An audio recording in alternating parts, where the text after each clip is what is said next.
Greetings and welcome to 5 Play Friday Live. The chaos reigns here at the Yvette Officials World Headquarters, getting all of the tech team fed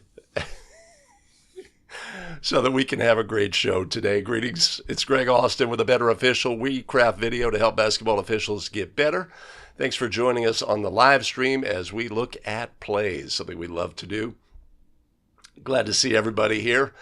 I think it's got to be regular season, preseason basketball for just about everybody across the country. I know me personally, I've got a doubleheader tonight. 2 varsity boys games starting at 7 p.m.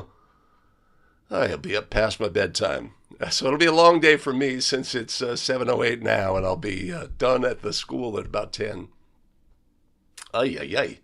Let me know in the comments below what you have. What's your game schedule tonight? What do you got? Let me know. Great to see Thomas Hickey from Milwaukee, Wisconsin. Thanks for joining, Thomas. Always good to see you. Show supporter, Thomas Hickey.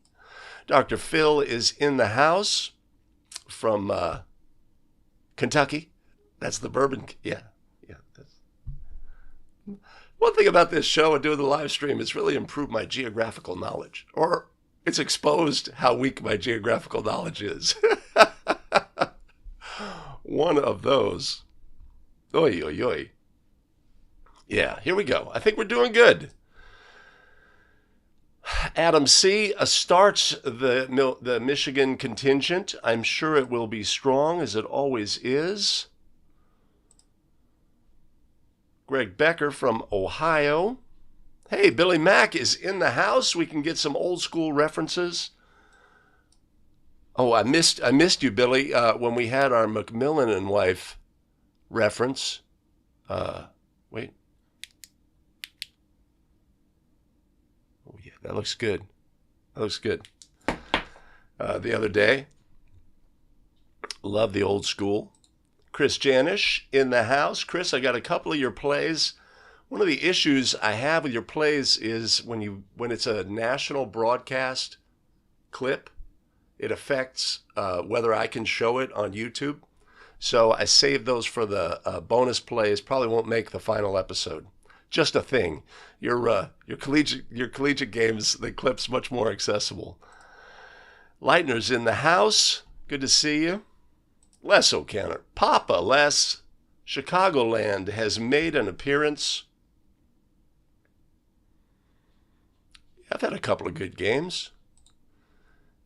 Mike is warmer down in Tampa than I am here. Look at this. Look at this little graphic I've added. We are chilly here in the outskirts of the beautiful San Francisco Bay Area. Chilly for us.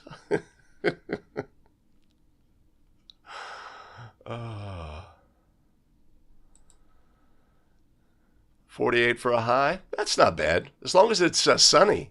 48 is, that's workable.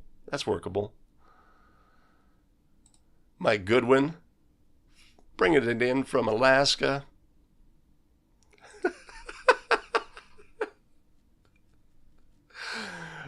Chaos is going on. I think I have to make my intro longer. If I had like a 10-minute intro, which would be really boring for everybody, but if I had then I could do all the stuff that I need to finish up in a timely fashion. So, chaos reigns, but we're comfortable. We're comfortable with chaos here at the A Better Official World Headquarters. Brad Armstrong from Northeast Indiana. Awesome. 37 and sunny for Gene Boglin in Boston. Excellent. Paul Figlia. No better way to start a Friday. There you go. I appreciate that. Wait a minute. The shade.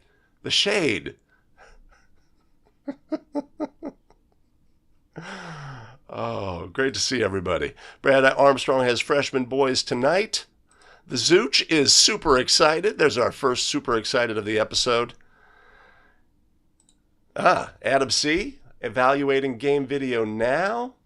Excellent. Guys, varsity tonight at 7. Greg Becker, boys varsity tonight.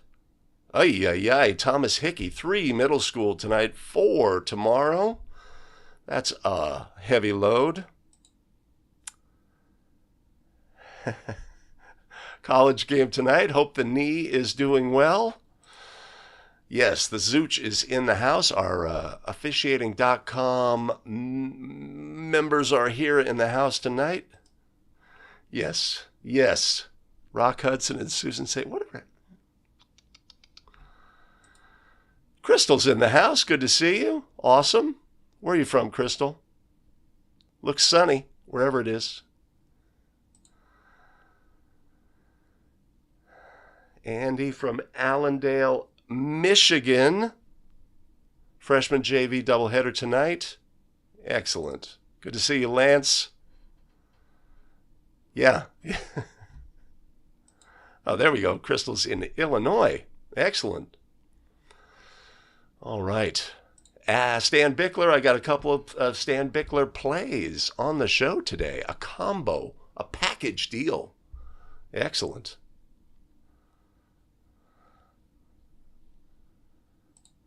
Luttrell had his first ejection in 7 years. I assume that is an adult that was ejected.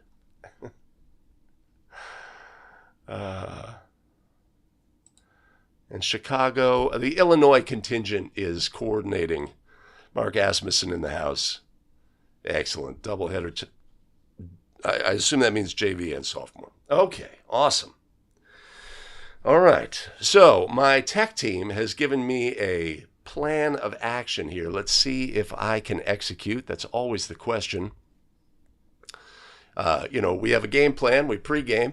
We go out on the court. Do we execute that plan? Maybe. Maybe not. Listen to Kevin. Kevin is always correct. Hit the like button. That amplifies our live stream here. Even after the basketball rules expert crap out, I'm live streaming into YouTube and to Facebook. I really want to enable that ability to do that. So fingers crossed that the internet gremlins don't get us like they did for that episode, and we can keep going. Okay. So I want to do this. It says no. Give me just a second here. Give me just a second. When I say through here,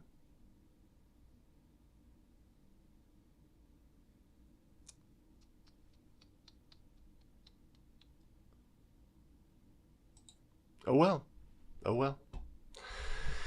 Okay. Audio's good. Everything's good. Da, da, da, da, da. I want to go here.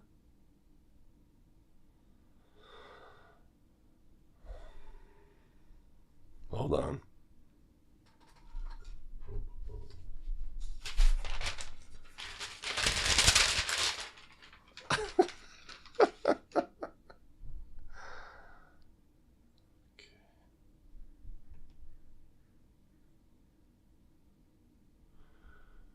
I think this is what we want to do.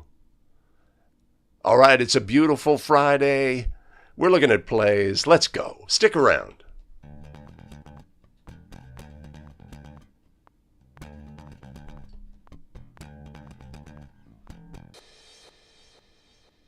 Greetings, everyone. We're here to look at plays. Let's get started with our very first play.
All right, a bang-bang play. Player saves the ball. The official ruled an illegal dribble on this play. Is that what you have on this play? Put your ruling in the comments below, and let's see what we got. All right, let's move along now to play number 2.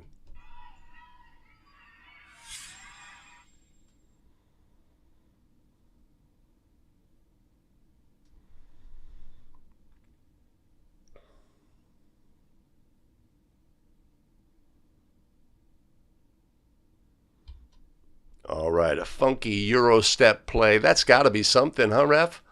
Right? What's our ruling here? No call is the call. This is a play where, first of all, we have to understand Euro steps are, by design, the player is attempting to change their speed and change their direction. So we can have sort of a dramatic change in the flow of a player, and our brain says, oh, wait a minute, something has to have happened here. Right, so what do we have on this play? The key component in determining a traveling violation or not here is when the player picks up the ball and is holding the ball. And we can have precision in that moment, or we can, go with high certainty what we have on this play. So our player's dribbling, pick up the ball, jump in the air off one, land on the other, and release the try. Right? If we get forensic with this, we can, I see what I want to do. Right? Our question becomes,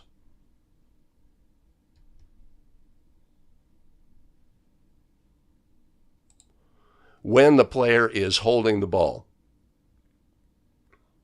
They're dribbling, right? They step with their left. Are they holding the ball with their right foot on the floor here? Are we fighting for that perfection in our analysis of the play? They are definitely holding the ball here after they've jumped off of one. They jump off the other and release the try, right?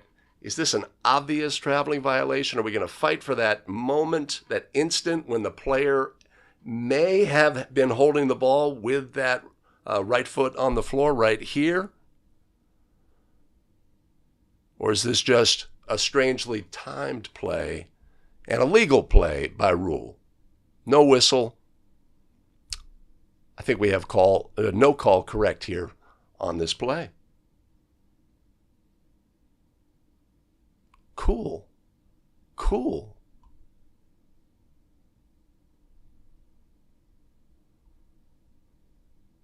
Whoa. Kevin lifts the veil, my beloved Stream Deck, which fuels everything about our show.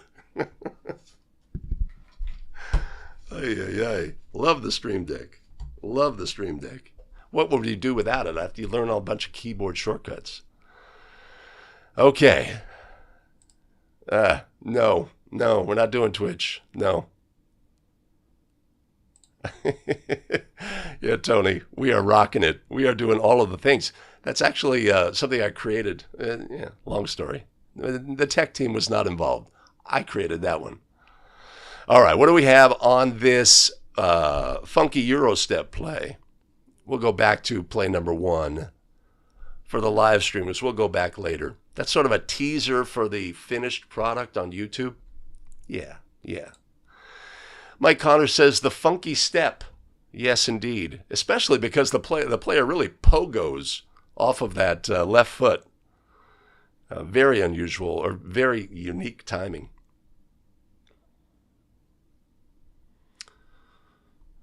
All right. Lots of discussion. Yeah, so we can look at our crew positioning on the play. Right? Is our lead in a fantastic position to make a judgment about this, to have high certainty? Our center could help out if there is an obvious violation.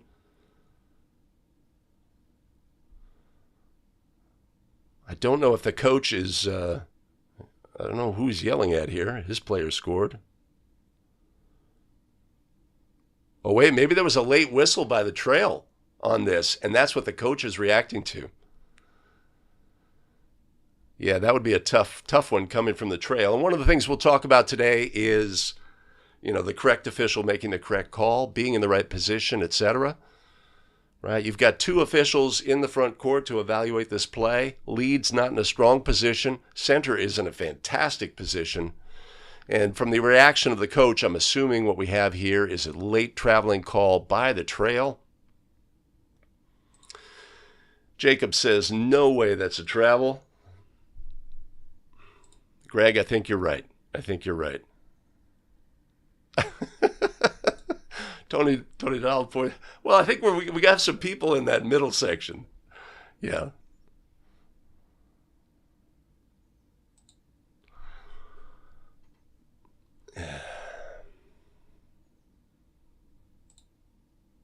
Exactly, Scott. Exactly. Right. And one of the things, I'm not that good either. I'm not that good to determine if that in that instant they were holding the ball with that right foot on the floor. Right? It's a super small fraction of a second. If the timing of this play had been different and they picked up the ball sooner, if they picked it up, a fraction of a second sooner and it's obvious, then we're good to go on that. But I think we had a late traveling violation from the trail. In my judgment, that is call incorrect. This is obviously an unusual looking play. It looks funny, and we have a tendency sometimes to put whistles as a reaction to a play that looks funny, thinking it must be something. Certainly that's going to be the energy in the gym. Partner trust will come into play with later plays. I agree with Jacob. Yeah, our lead, right, so we're making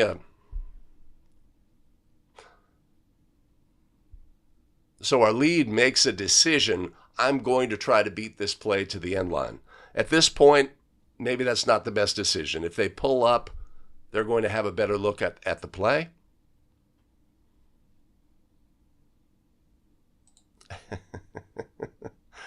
My daughter works for AT&T.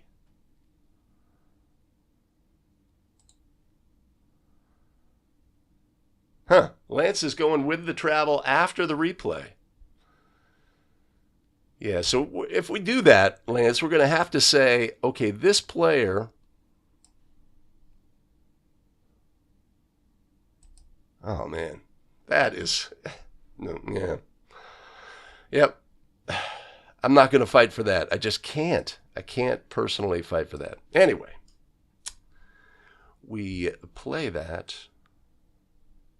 We go there. All right. 2 plays in. Let's look at play number 3.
All right, so many great aspects of this play.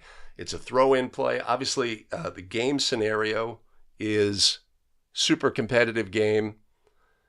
Our inbounding team down 2 points, 13 and a half seconds or something like that remaining. Throw in. Right, excellent position adjust by the center. Obviously, they are officiating players.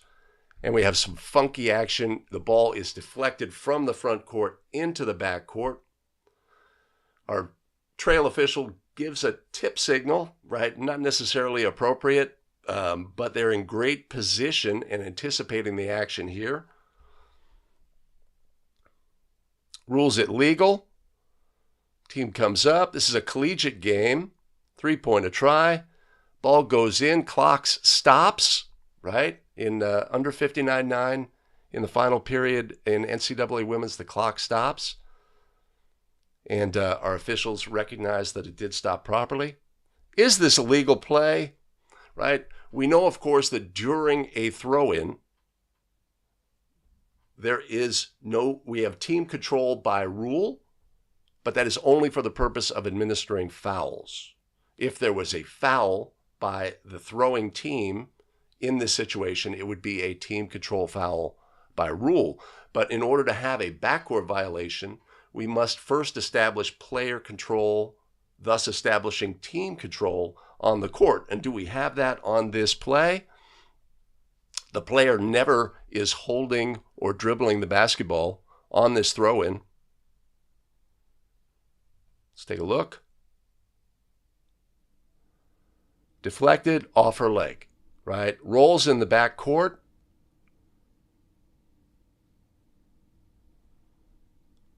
Legal play, right? Our trail doesn't quite get the open look, but they had a long way to go. That'd be a great opportunity to really sprint hard, because when the ball goes across, right? When the ball is across here, the center can pick up that matchup, and but we end up a little bit out of position rather, for the goal. Need to score it. And of course, in NCAA women's, at this point, the opponent, who is now down but with 1.2 seconds remaining, would be allowed to call a timeout and advance the ball to the front court. A fantastic rule, allowing that team a chance, right? Our announcer says for the game winner, but in NCAA women's, not so much. Just like in the NBA, a team's allowed to advance the ball. So that's a super exciting part of NCAA women's. But on this play, something to consider is if this was high school, the other thing that comes into play here is a 10-second count. In NCAA women's, until the player picks up the ball in the backcourt, there is no 10-second count. And by the time they do, they are under. And of course, they are motivated to go up and score. But in high school, right, our 10-second count should begin when the ball gains backcourt status here. So that's an interesting twist to think about. But excellent job by this crew. What I really like as well is during the throw-in, our lead is pretty inactive here, but our center is obviously very actively engaged with the players at the free throw line, right? And if we are officiating players in our primary coverage area, we will naturally move. We will position adjust as the players move, right? And we want to see that when we analyze our game video. When we analyze our game video, we want to see that in our behavior on the court. The players moved, I position adjusted, because in order to officiate, because something has changed, right? And so that's a great habit and fundamental on this play. I know what I did. I know.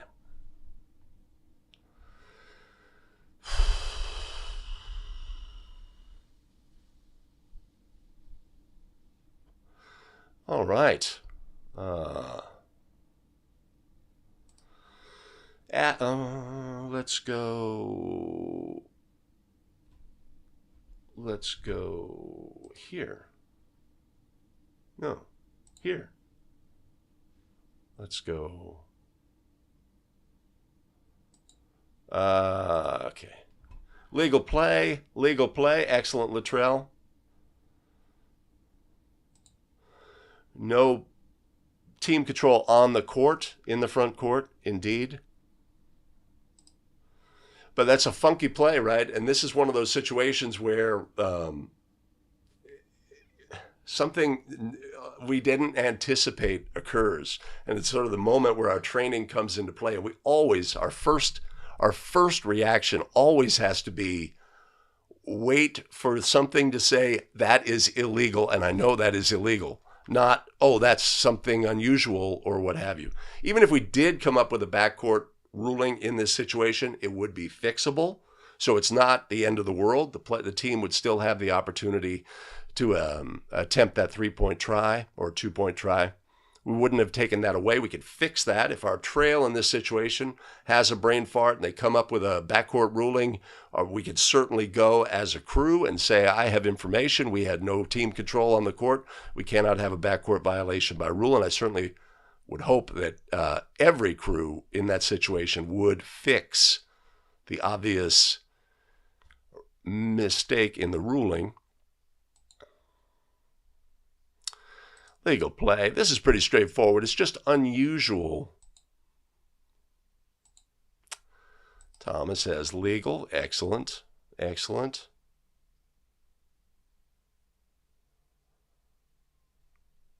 Yes, and indeed, that's what we want to know. We, again, end of game situation. We want to be super sharp about clocks starting and stopping properly, which it did on this play. It started properly and it stopped properly. Of course, NCAA under 59.9, stop clock on a scored goal.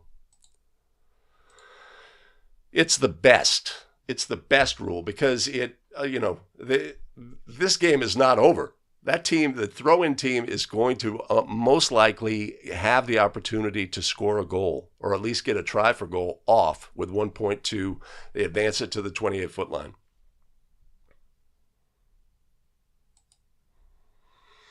Greg says, not on a throw-in. The 10-second count doesn't start until we have player control in NFHS. That's true. That's true. I think I misspoke.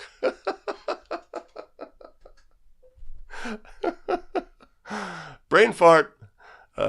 Clock starts. Shot clock starts, although it would be turned off in this situation. Excellent.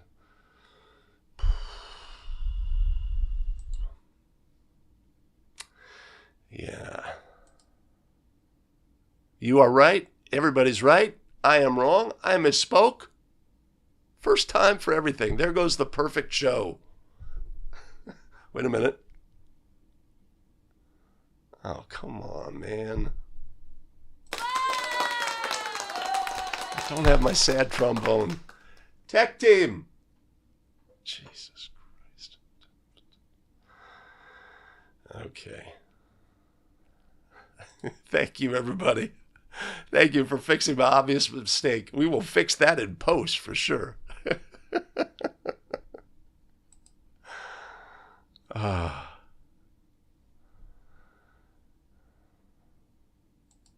Thank you, everybody.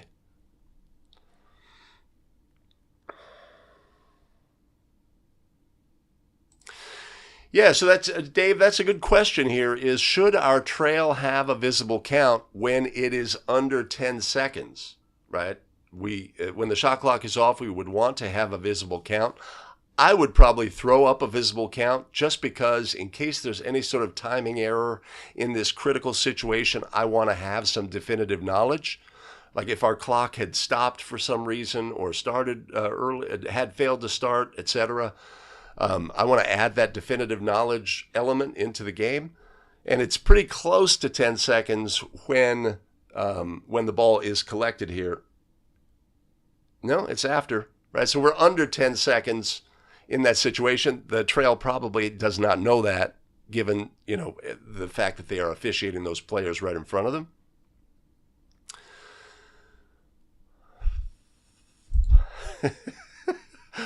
It's a pie that I know so well, so well. I often say the people like you're at your association meeting or Zoom calls, etc. The people who are doing the talking will misspeak, right? They will misspeak or they will have a momentary brain fart and they will, make statements that are incorrect. And I will certainly own that every time that's the case. Yes, the elusive perfect game. Oy, oy, oy. I don't have the... Okay.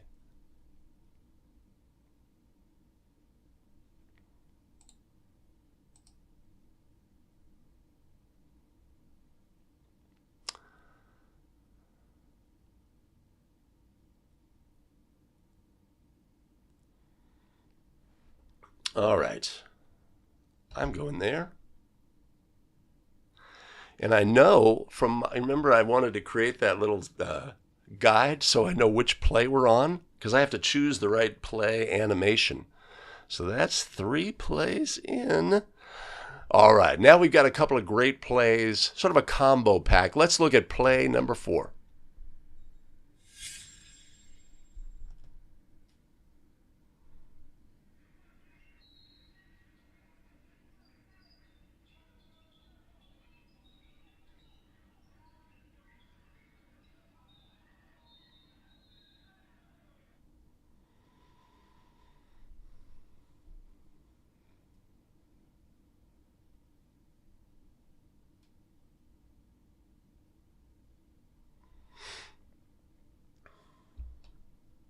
All right. Close game, right? Our initial shot shows it's a very close game. Subsequent shot shows we're in the bonus. Very little time remaining in the game. 3-point lead for the visitors, right? Throw in situation. Trail has primary coverage on the on-ball matchup. Our center is at the division line here. Not the worst position in the world, but our center comes with a foul on white in this situation, sort of calling in front of the official, right? Does our center in this situation need to have this whistle? Do we have trust as a crew, right? These are the things we want to think about, especially in critical situations, right?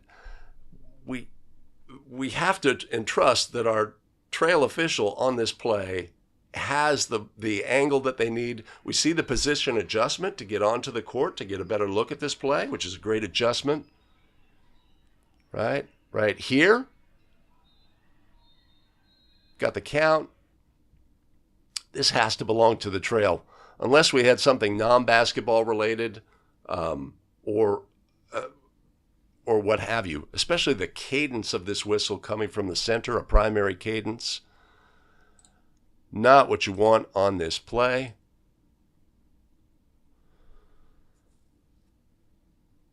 But I'd say what we have here is a lack of trust. We have to trust our partner to have the proper ruling on this play. All right, let's take a look. I want to do that.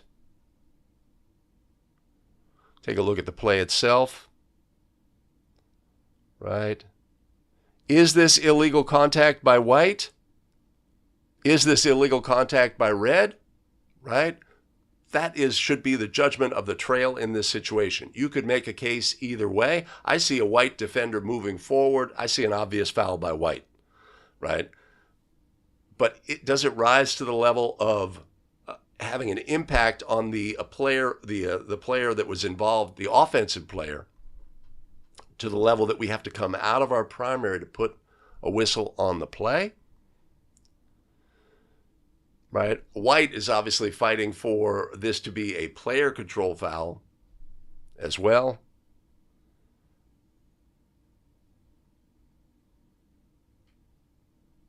Yeah. I think trust comes into play on this play. We would want our center official to allow the primary official the ruling on this play. And if they have a no call, we can live with that. We can live with that.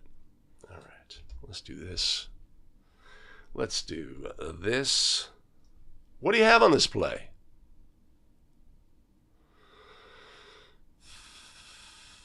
Dave's got player control, right? I don't think our white player is legal, right? They are off balance here. Are they moving towards the opponent when contact occurs? I mean, our red player turns, and you could say, oh, they displaced, but I don't think we have a legal defender. Mike wants our center to be in a better position.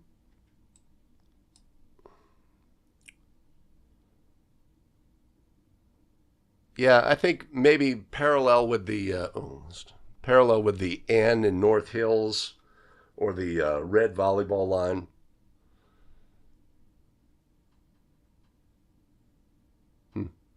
Yeah.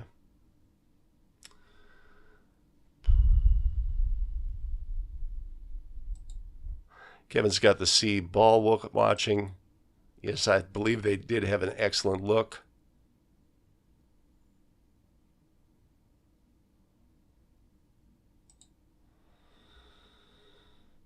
Stan, do you think you had a look on the play? I think you did. I mean, I think you had. It wasn't like you were, yeah.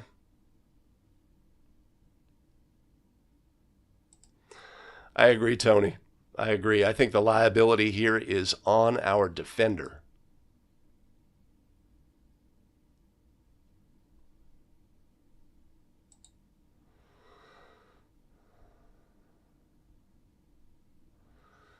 I'm with Randy on this.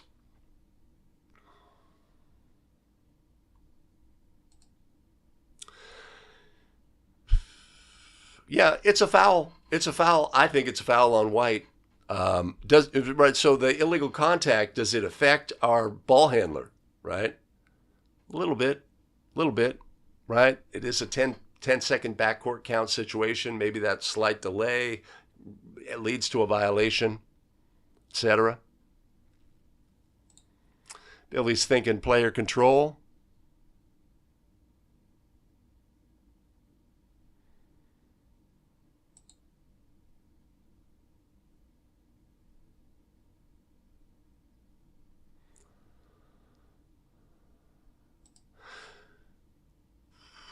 Well, Eli doesn't like the pointing. So what do we have here? We have a bonus situation. We have a foul that could go either way. Obviously, White thinks, oh, that's offensive. That's offensive, right? So we're clarifying the foul is on White 2. And then we have a later point at the player who's going to be our shooter for the subsequent bonus free throws.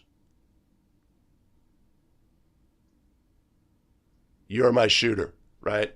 So I don't know. It's a situation that may need some clarity, especially from that distance.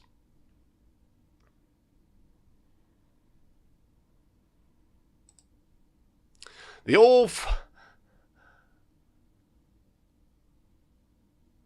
Yeah, I don't see his arm extending. I see his arm in front of him, tucked. It's not extended. No, I don't see that. And plus, we have a situation. We have the hardest situation for us to officiate: the bigger player against the smaller player. Right? The smaller player they're banging into the bigger player with no cause and effect. Our big player bumps that little player, and it's like they get bumped a great distance. Certainly a possibility. So something to think about there as well. I want to go.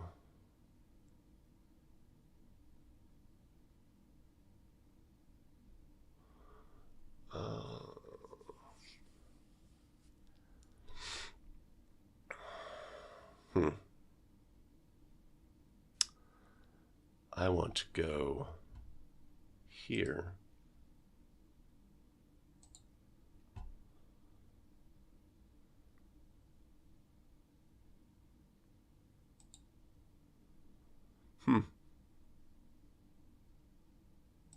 Kevin, you think White is legal?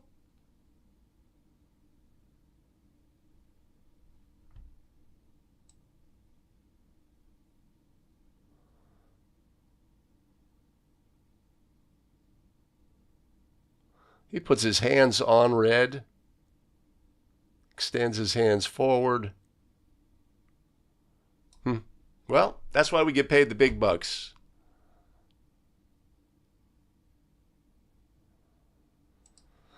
Okay, Rick says, all right, look at our game situation. Visitors are ahead. Is White, we don't want to miss a take foul.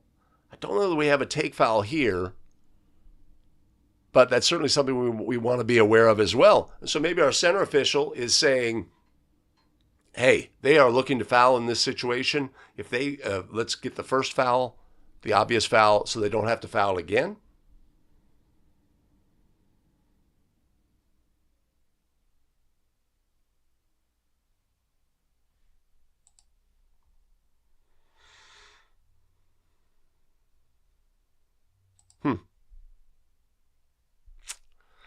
It's close, Mike. It's close. Is our defender moving laterally, as Mike suggests here? Right? It's always going to be relative to the ball position.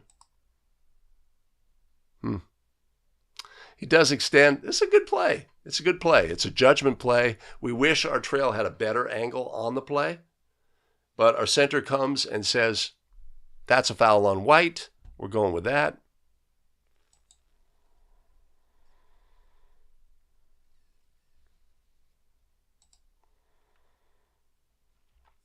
Great play indeed. Mike's got player control.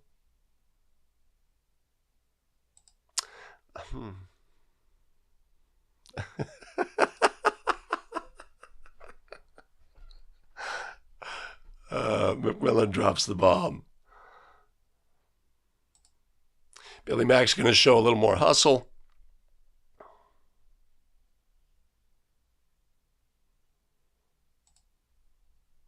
All right.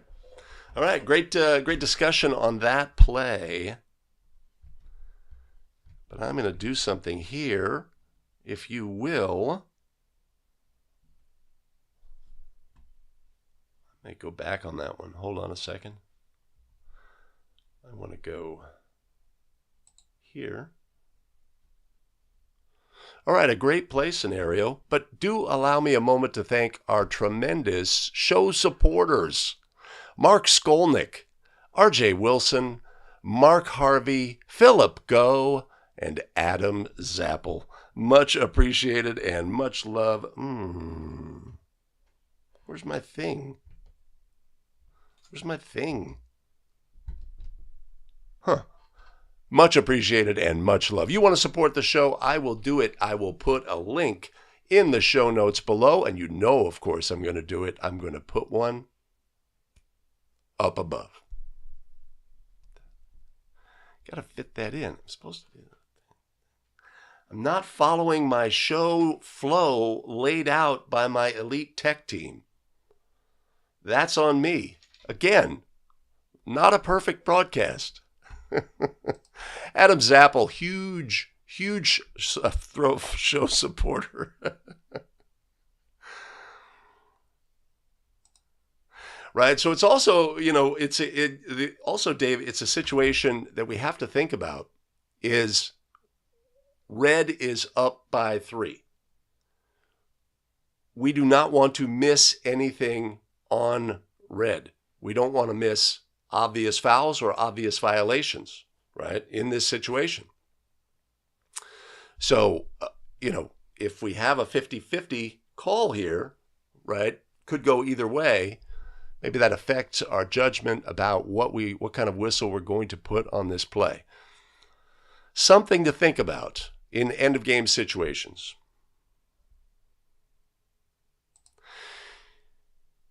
Well, it's and there's so many variables in this situation that we really have to think it through.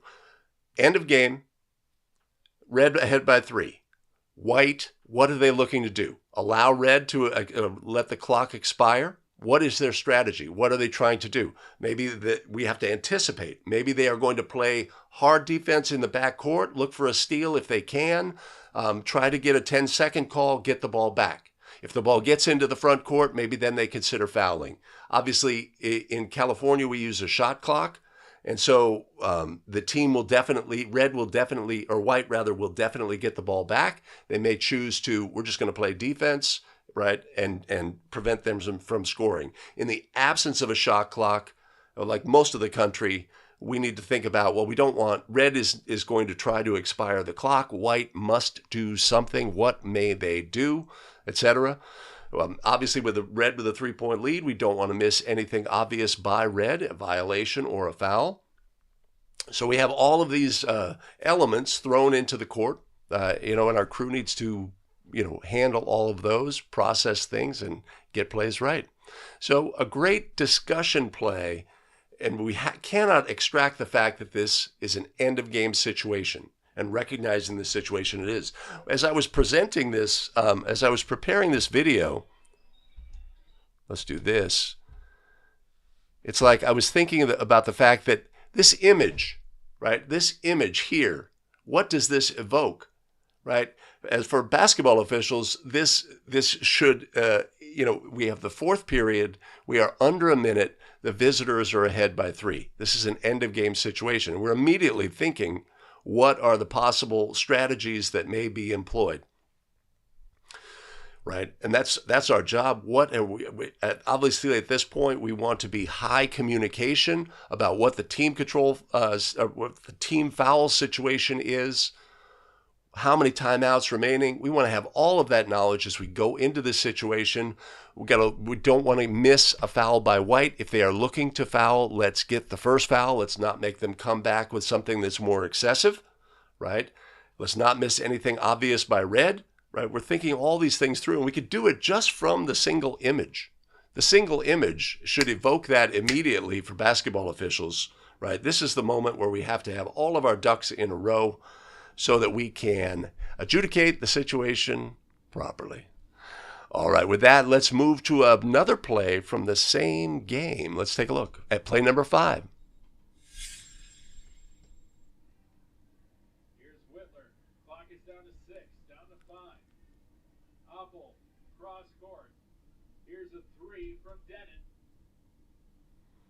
Something went wrong.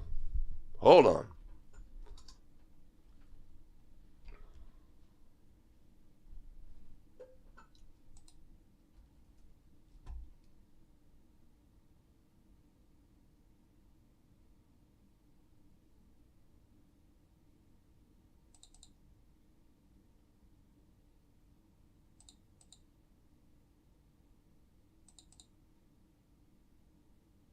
Something is wrong.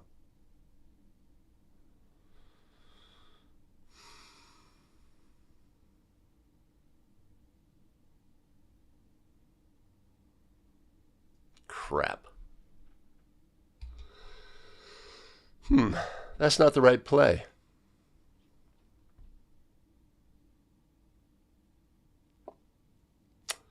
Okay.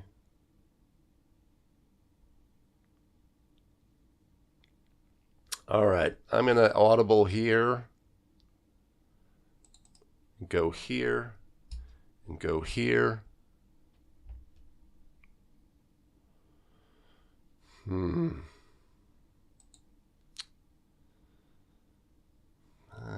Crap. I've screwed up. All right, let's take a look at play number 5.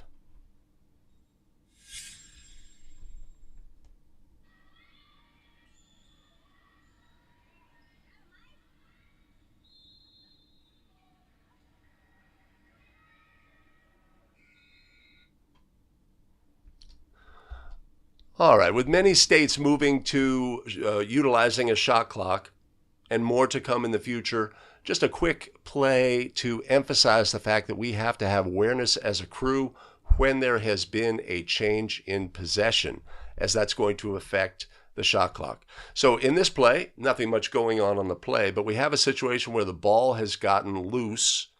It's being batted around, rolled around on the floor. But we need to be aware, has there been a change of possession? As white in this situation gained team control by gaining player control, sometimes our shot clock operators in a loose ball situation sometimes reset the shot clock on us, so we would need to have the proper number. So as we move towards more and more states adopting a shot clock, we'll start including shot clock plays so that we can help starting to think about the situations involved and what we need to be to do as a crew. In this situation, it's obvious our trail official recognizes the situation, actually gives a thumbs up to our shot clock operator, right? Having a relationship with our shot clock operator is important during the game, right? We have player control, ball gets loose, interrupted dribble, then deflected, fumbling.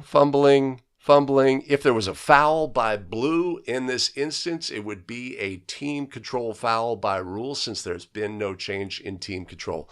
Knowing in these loose ball situations who has team control is going to affect our adjudication with fouls, and also in a shot clock situation. So as we move to more and more states adopting a shot clock, we'll have more and more of these plays, things we have to think about, right? We have to have that shot clock number on that play.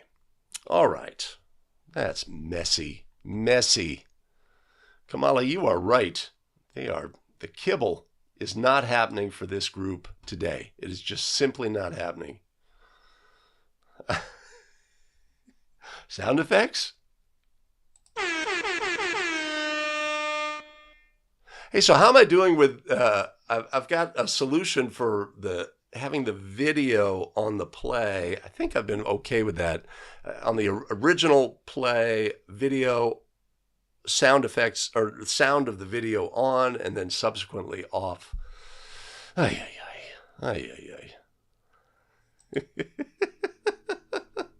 You gotta know what you're good at. Oh.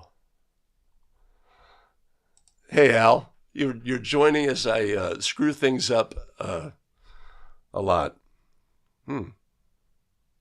Nice. Hey, something else I like here is the position adjust by our trail, or by our center official. Right, she's got a look on the play, goes away, tries to maintain that look. Again, something we want to see on our game video. It needs to jump off. The player moves. The matchup changes direction. Our instinctive action should be to move, because in order to officiate and maintain an open look on plays, we have to position adjust.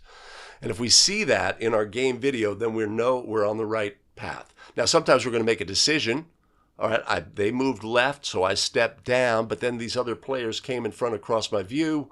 I didn't end up with the best look, but we've made a decision that will lead to good results more often than not. And we want to see that reflexive action in our game video when we analyze our own plays. All right, well, we've had 5 plays, so I guess what? A bonus play? Okay. Now, wait a minute.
Wow. What a great play. There's so many things going on in this play, right? Let's just look at some of them, right? So we have a throw in. This is obviously after a timeout. We have an administered throw in where the player can move along the end line, right? We have the subsequent pass to a teammate out of bounds, a legal play. Notice our trail official keeps their 5-second count going, right? Fantastic. Then we have a possible out of bounds play. We've got a play to the basket, no call. Is that the correct ruling in this play? Let's see here, right? This is legal. Trail keeps their count going. They're backing up to get a big picture view. Perfect. Player jumps, lands. Oh, they're close. That's, the bench erupts, that energy in our right ear. Fantastic. Ball stolen. No call. Score the goal, tie the game. We're in overtime, of course. Nice graphic. And then we're going to take the ball up the court. Let's watch the position of our crew. Lots of good stuff here. Right? We have a visible count with the shot clock off.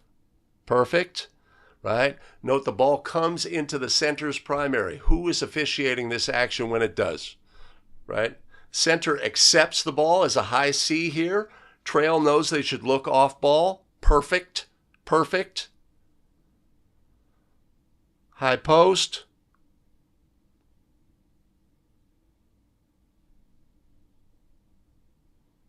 Two official play.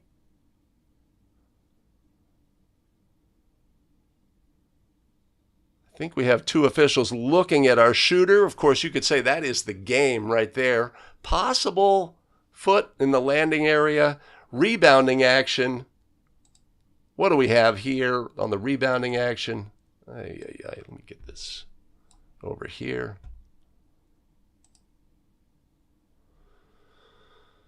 Right, do we have a walk under on the rebound itself? We have a no call in that situation. Is that the correct ruling? Right, we have two players leaning. Foul on the try, doubled by both officials. Clock stops using precision timing. Scoring the goal. Right, we are in overtime. The graphic on the screen puts time back on the clock. Just a phenomenal play because it has all of the things. There's so much going on here, right? And it makes you think because there's calls and there are no calls in the game. Assigners put officials on games because of their ability to make calls and no calls in end of game situations. Right? And there's a reason there are these officials on this game. And that's something we always want to recognize as well. If I'm in a big game, a high scrutiny game, high level game, etc., the way that we perform in this end of game situation is really, really important. And we need to feel that we have done the best thing for the game in this situation. I think this crew does a fantastic job. And of course, we're always looking for things that we can emulate in our game, positives and negatives. First of all, if we look overall, the demeanor of the crew, man, they are super comfortable. There's no jumpy energy. These are professional officials, right? And that's what we want to jump off in our own game video, is we want to jump off as professional. Our demeanor, calm. In high moments of high stress, high scrutiny, we are calm as officials. We are relaxed. The game can trust us to make the decisions. We're not affected by the noise of the game and the situation. So, just so many super positives that we can take from this situation. Each of the scenarios along the way, something we could say, oh, that should have been a foul, that should have not been a foul, that, this, that, and the other thing, right? But my takeaways are this. Right? We have a throw-in. Trail official indicates properly that the player can move along the end line. Center official in perfect position for this action. Something unusual happens, maintains the count, has a great look on this foot right here. See his head down, makes the proper ruling. We have a no call on this play. Right? Did it affect our shooter? I don't think so. Right? This is how we're going to handle end of game situations. Right? We're doing everything according to Hoyle, right? Is this rebounding action a foul? Right? We have equal pressure. He jumps. I don't think he was displaced. You could make a case, hey, White was displaced on this play. It seems like White tried to go up and released from the contact. Just a phenomenal play. So many things about it that we can take away as basketball officials. All right, what do you guys think of this craziness?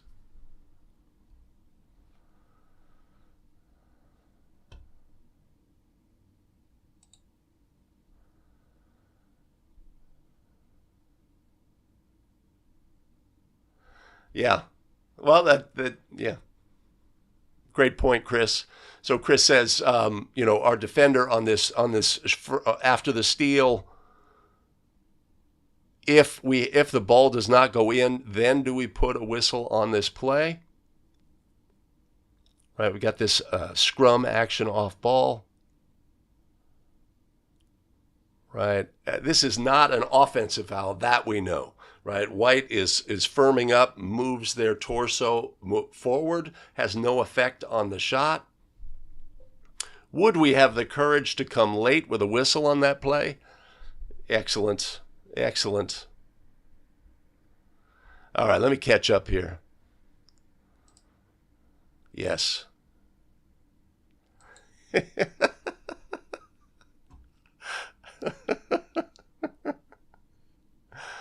Oh, thanks, Greg. Thank you. Oh my gosh, my show flow is out of control. Thank you. Thank you, Greg. All right, let me go. Yes, the throw-in was legal. Obviously, they can pass between teammates, and obviously the official had a count. It was close to 5 seconds, but right in that situation, do we have a? We want to have high certainty on that count. We want that account to be precise, right? Sometimes in high leverage situations, crews can become a little anxious, right? We get close to a 5-second count. We can see it on video that the count accelerates. We don't want that to be us, right? Because we get the energy builds, right? We want to be, again, our demeanor, calm, collected, not affected by the pressure of the situation. And we want to have high certainty if we did have a 5-second violation on this. Nice. The zips. So we got throw in legal.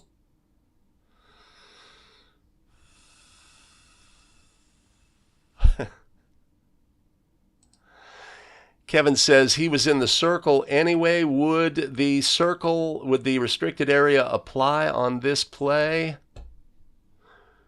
The restricted area applies to a player on the floor attempting to take a charge. Is that what we had here?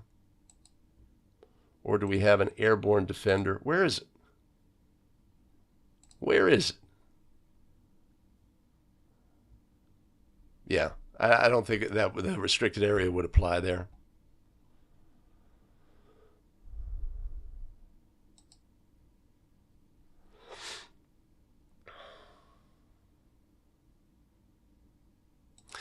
Stan, are we talking about the walk under by Blue? Right, so you got two players in that rebounding situation. We got two players who are really competing, right? One of them appears to be stronger and is moving. And then at the last minute, the white player jumps and sort of separates from Blue as opposed to starts to jump and then Blue drives them.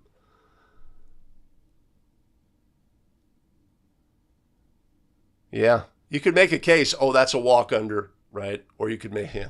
That's why these officials get paid the big bucks.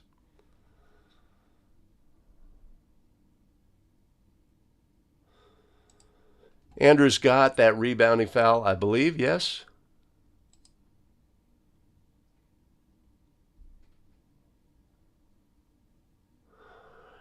Right? So we talked previously about awareness of the situation. This is a tie game. This is a tie game. Does that affect our decision making in this situation? Right? I would say yes. Yes, it does. And again, there's a reason why the officials are on this game, right? Because of their ability to make decisions like that in the game, do what's best for the game, right? If we had, I had a preseason scrimmage, and both teams were in the bonus. We had a observer, actually a local official who has a partial contract with the NBA, the phenomenal Sheree Mitchell, and she came to us during the timeout and said, "Understand," or no, it was a couple of timeout or a timeout previous with about 90 seconds to go. Now we're in the final 10 seconds. No, it was a tie game. Know the effect your whistle will have on the game, right? And then subsequently, we had a player dribbling east-west, and a foul was ruled on that player, putting them on the line for bonus free throws. Kind of a situation where you could say, hey, maybe the appropriate thing there is no call because it did not affect the team's ability to get a last shot. So that is something we learn as basketball officials along the way, is how to handle these situations. And we try things and we make mistakes and we get better. So,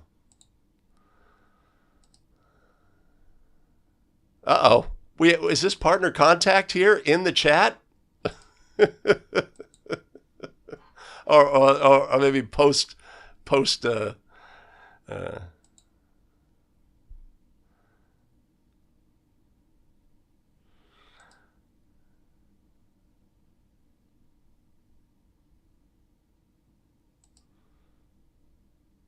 he did jump, didn't he, Chris, on the RA, possible RA? Okay. All right, we're at minute 10.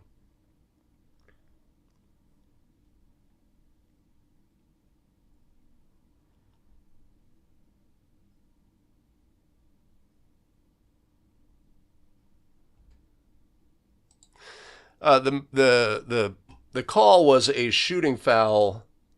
Let's look at the actual foul here. White 2 has the ball. Was our foul from blue 30? Chris, let me know on this play. Or was it on our falling blue 34? Didn't seem to be. Or on 42. What do we have? I didn't really look at the actual final foul. Oh, somebody could get hurt. Right. And previously we talked about NCAA women's. In this situation, it looks like, our graphic changes. It goes to 2 seconds. NCAA women's would have a chance to advance the ball. In NCAA men, that would not be the case, and we'd be on high alert for the subsequent throw-in after, assuming this player makes the free throw. Of course, that's not a guarantee. We could have a rebounding play.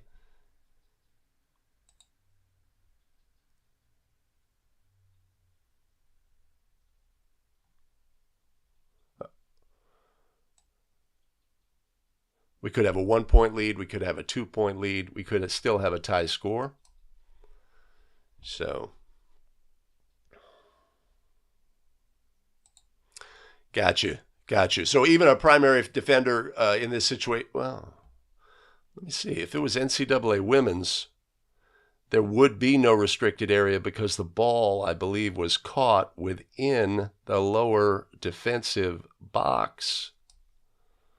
Let me take a look here. Yeah, there would be no restricted area on this play because the play originated within the lower defensive box. That would be women's. Thanks for that, collegiate.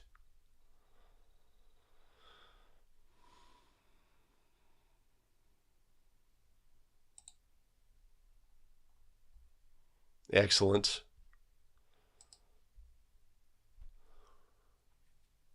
But Jeff, are we talking about the rebounding action?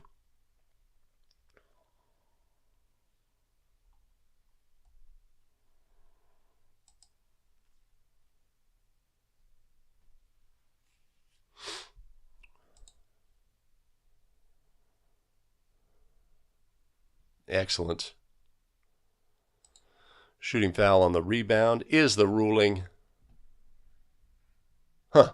Yeah, so whether or not it was ruled to be shooting, does our lead official indicate that fact? Let's take a look.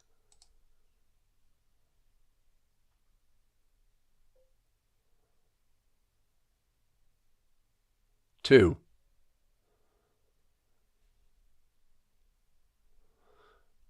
Right, players on the floor, no rush to report.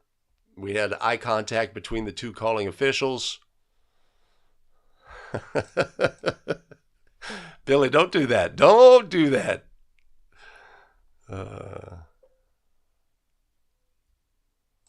Yes, I agree. I was, for my own edification, I was evaluating the play. That's the hardest thing for me on the women's side is plays that originate within the lower defensive box and recognizing that. Cool. All right. So, as pointed out to me, let's go there. Let's go there. Let's go there.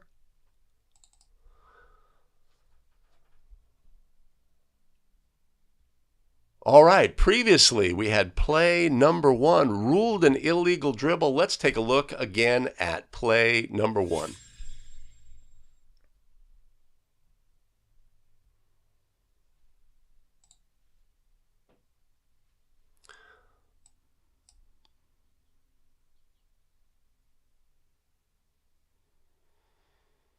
Great athletic play by White 11. Official rules. What do we have on this play by rule? Let's take a look. Right, try for goal. Our center is in, or our trail rather, is in great position. Rebound action. This is a competitive game, close. Time running down, 3.5 minutes remaining. Ball thrown ahead. Defensive player from their front court catches the ball and releases it onto the floor. Their momentum carries them out of bounds. They return and legally establish in bounds and dribble the ball to the basket, right? What has this player done illegally on this play? Is this a violation? What did you have? What did you put in the chat? Let's talk about what we have on this play. So, the ball's thrown ahead. Defensive player, do they catch the basketball? Yes. Do they release the basketball? Yes. Do they reestablish? Yes. Do they then catch the basketball and do they then begin a dribble? Right? The illegality here is that a player began a dribble after catching the ball, began a dribble, caught the ball again and dribbled again. Therein lies the illegal dribble violation. Also, as we spoke earlier about a shot clock situation, we'd have to be aware if the ball got loose here, that there was a change in team possession. Shot clock could be reset. Just an aside.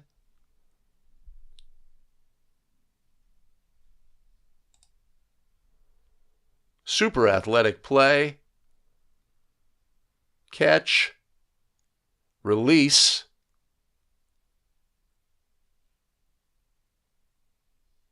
reestablish, catch, and drive. I have illegal dribble violation by rule. They dribbled a second time.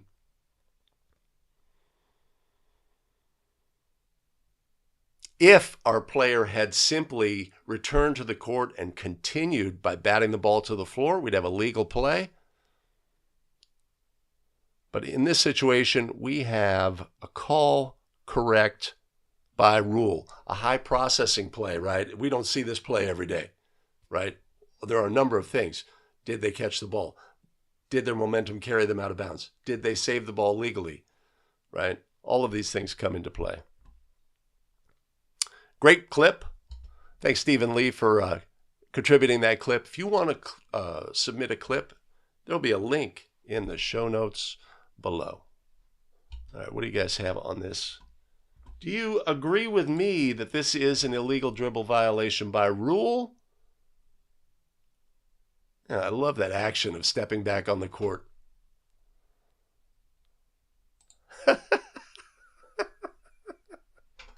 Priorities. Priorities. Ah. Okay. Case play. Ooh, nice.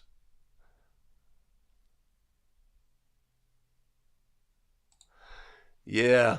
Yeah, we'll have a couple of bonus plays from Chris. I don't know if I had included that the Hawaii play. It was too, yeah. Right. So Mike says, it's right. So even let's say our player simply threw the ball back onto the court, again, thinking through shot clock situations. This player caught the basketball. There has been a change in team possession. The shot clock should be reset. Something to recognize that the catching of the ball is a thing. This player did not bat the ball. If they had batted the ball instead of catching it and then gone onto the court, picked up the ball and dribbled, that would be a legal play. If they caught the ball, released it, came back on the court and continued their dribble, that would be a legal play. But in this instance, they catch the ball, release, go back, catch again, and dribble the ball a second time. That first throw to the floor constituted the beginning of a dribble by rule.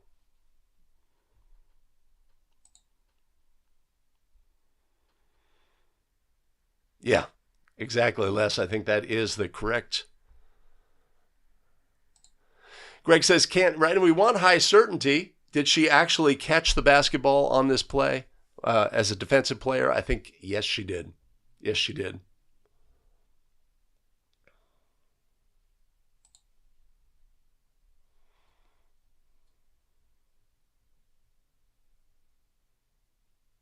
Absolutely.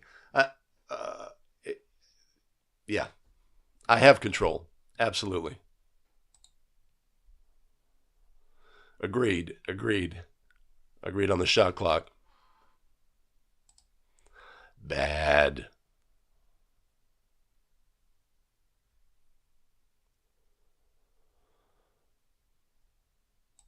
Dave says, I wouldn't have player control on the initial catch of the ball because it didn't look like she had feet on the floor. Is that a factor? An airborne player catches the ball and releases it? All right, Billy Mack's got... Yeah, there's some...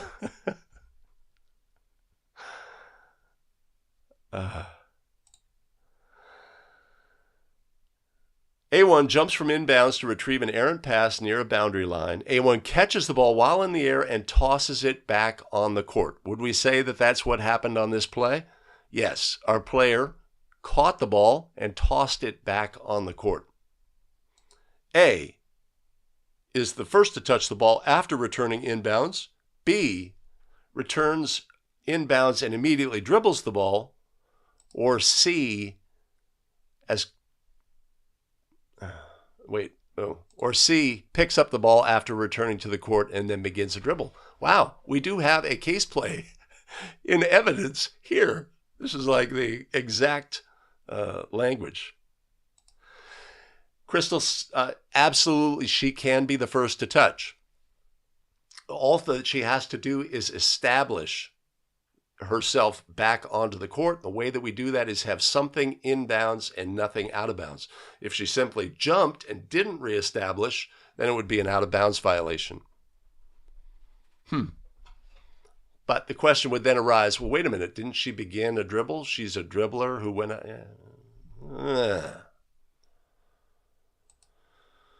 Afternoon, Keaton. Afternoon? Where are we afternoon? Holy cow. Oh my. Hold on a sec. I'm going there. I'm going there.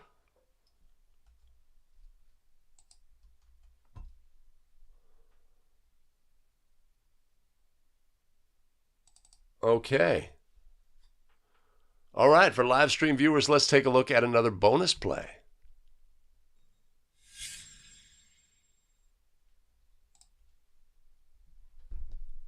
This one out there for Whitler. Dancing inside Munson. Coming in on the Tigers. Dobney thought maybe he was outside or inside the circle, excuse me. Matt Wilbur also thinks.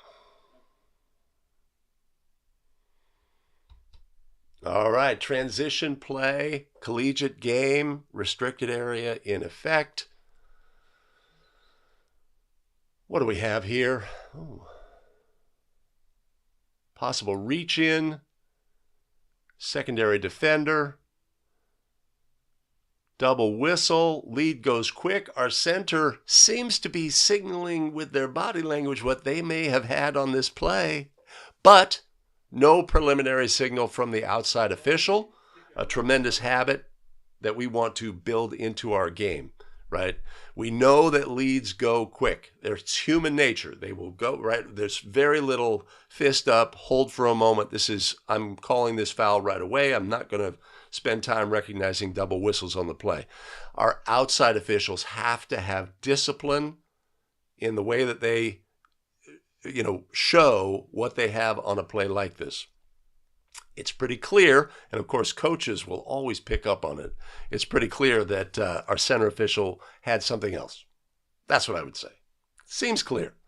Now, we can look at the play on its merits. Was this a block? Was this a charge? What is our positioning as a crew, right? At this point, we're pretty good.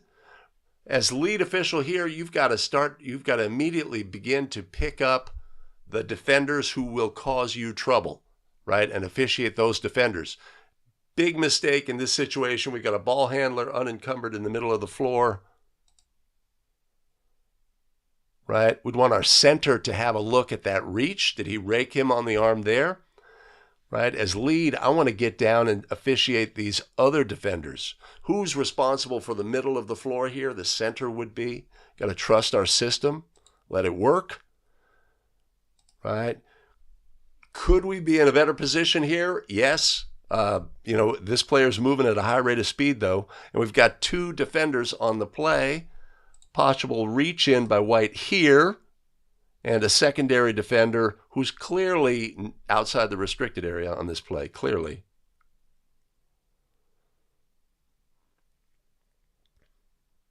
Center wants to go the other way. He's like, oh, I got a big punch. I got a big...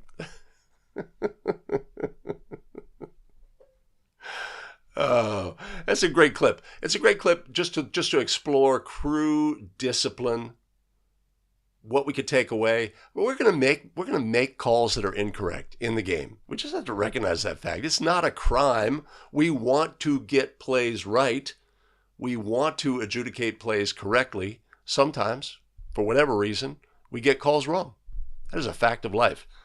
But what we could take away from game video is what are the habits and fundamentals that led us to a bad call? When I look at my video, what led me to that bad call? I did not hustle enough as lead.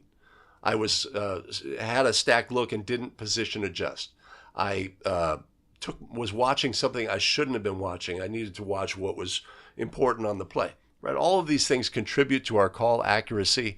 That's why we analyze game video, so that we can get better as basketball officials. We analyze our own game video. We do that. We look at plays, and we can take things away from them that we can bring to our own game. So a great clip that will unfortunately not make it onto the final episode because it generates a copyright strike. Mike says, why is this a block? Hey, well, let's talk to Dr. Phil. He's got the bourbon. Oh, wait, I got to go back here.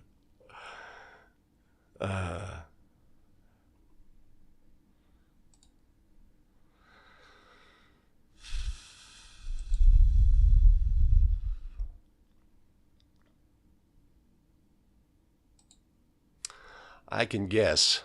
Let's see. This is a player control foul. I mean, our defender's legal. So,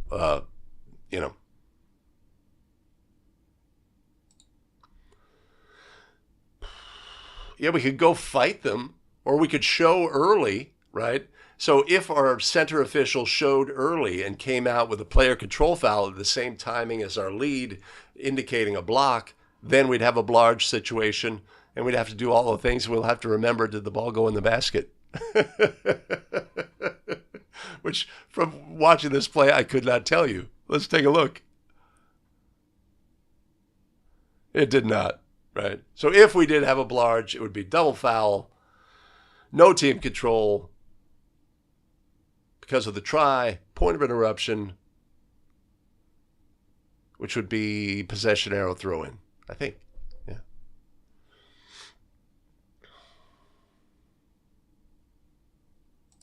Thomas has player control.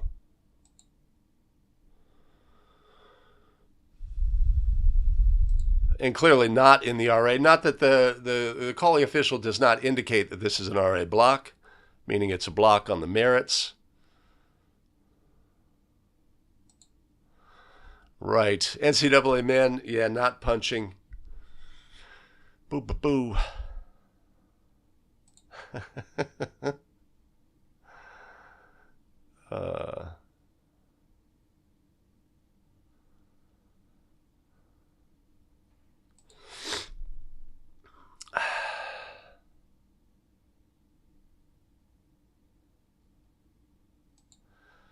Oh, you got your priorities all wrong, Michael.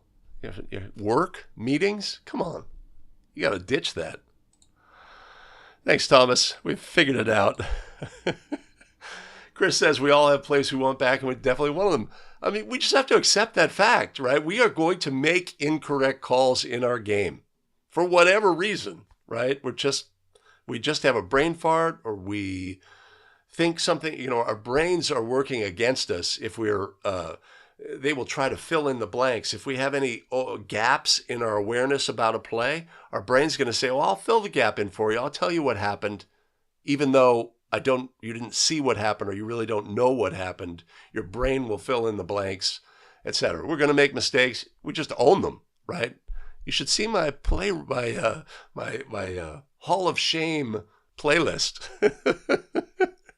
Where it's like, what was I thinking? Or most often it's usually an eye transfer, right? Or too close to a play, or not looking at the things you're supposed to be looking at, etc.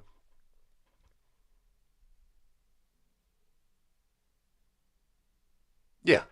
What are you going to do? Live and learn. Live and learn.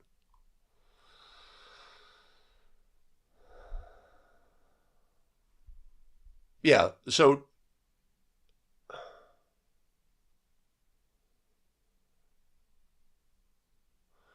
at this point, all defenders are secondary defenders. This should be the lead's primary whistle.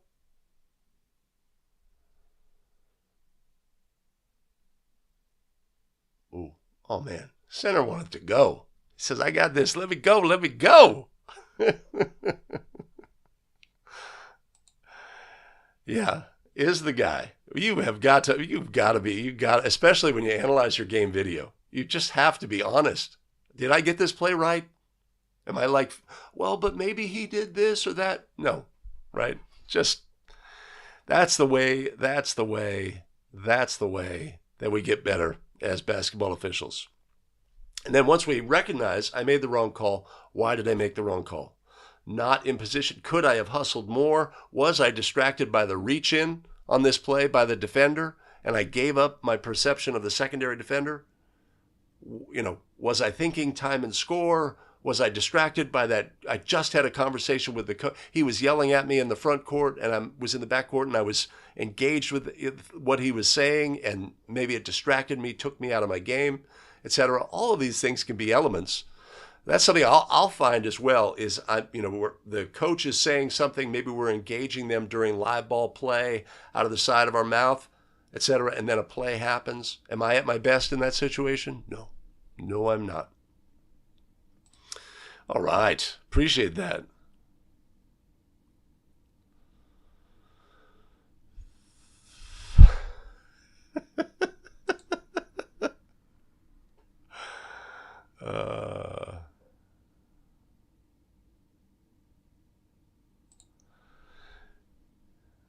Yeah. Okay. Do I have another bonus play? Do I have another bonus play? Of course we have another bonus play for our live stream viewers. Let's go.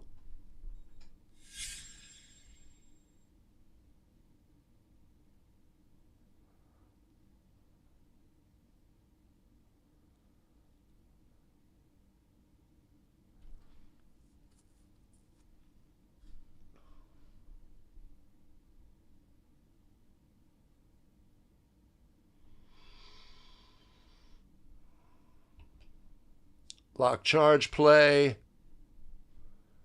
Center has it. Going offense.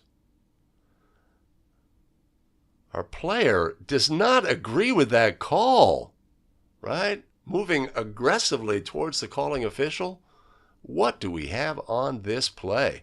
His teammates hold him back. Now, it's an emotional game. We expect sometimes emotional responses. I guess our question I would have on this play is this response by the player who committed the player control foul something that needs to be penalized? This is an aggressive movement towards our calling official, which our calling official may not be aware of, right? So we're going to have potentially crew officiating here.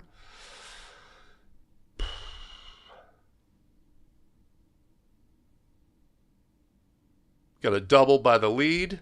Looks like an experienced official. Yeah, yeah. Lead goes to the player on the floor, right? Maybe takes eyes off that. Yeah, to me, that this behavior by our player needs to be penalized. That it's not acceptable. The charging at the official after the call. Block charge. You could disagree with the call. The player may disagree with the call. That's all fine. That they are like, oh, they have an emotional reaction to the play. That's all fine. But is the behavior of going at the calling official acceptable? To me, that's not. To me, I think that needs to be penalized. Again, this is a high-level game with high-level officials, right? So I will defer to their judgment on this play. But to me, that's what jumps off. If this was in my game, this behavior would be a player technical foul. What do you guys think?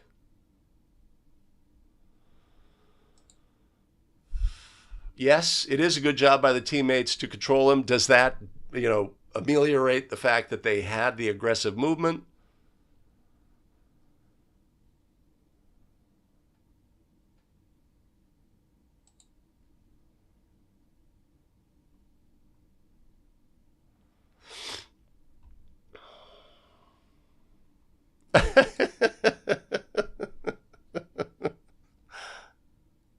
I did not see this game.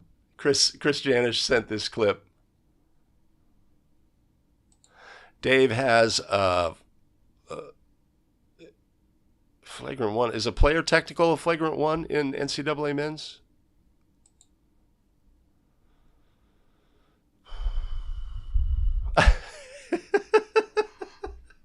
Greg says maybe he just had a question.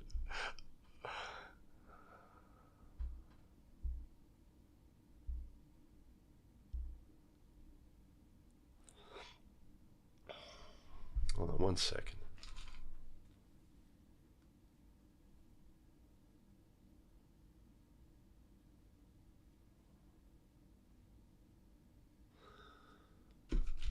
Todd, what do you have on tactical here? Let me know.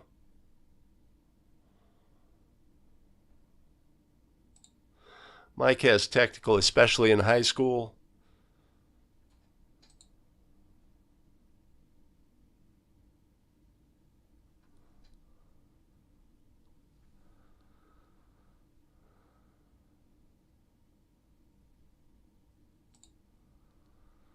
Yeah, I guess the question is, does the fact that the player their reaction, their aggressive reaction towards the calling official, is that ameliorated? Is that muted by the fact that the players are able to get them before they maybe were allowed to accelerate that process in some fashion or complete that process of continuing their aggressive move? I don't know. Scott says Class A Tech. Al says player technical all day. That's me. That's me. But again, high level game, number 6 against number 7 in the country, elite officials. I'm sure they're assuming that they were aware of the situation, right? Because our lead seems to look away. Was our trail disconnected for a moment? I wouldn't expect so, but that's what we have on that play. All right, do I have one more bonus play? No, I do not. Oh, Stan, I apologize. I wish I had that second play from your sequence when I exported the plays. Of course, I curate the plays so that we get a look at important stuff, and what that'll lead to is, so I import them into editing software, curate the play, export them so that it's a regular speed, slow-mo, which is easier for me to manage in the live stream. Oh, wait a minute.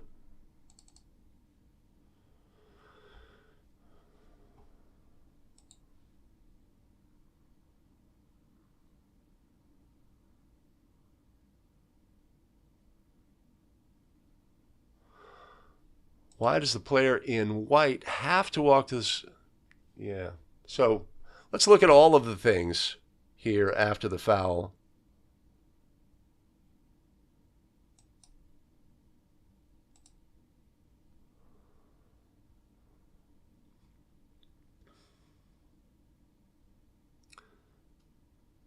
White's going to his teammate. I don't see anything there if we're talking about that same play. Billy Mack, we are live every Wednesday and Friday. I will have graphics to that effect for the next show, both Basketball Rules Experts and 5 Play Friday. Okay, Jeff says muted. Does that indicate whether you think it should be a technical and not, would this rise to a flagrant? Oh, what is our terminology, NCAA men's? Is this player technical during a dead ball in this situation? If it was a technical foul, is it an F1? Is that what it's considered?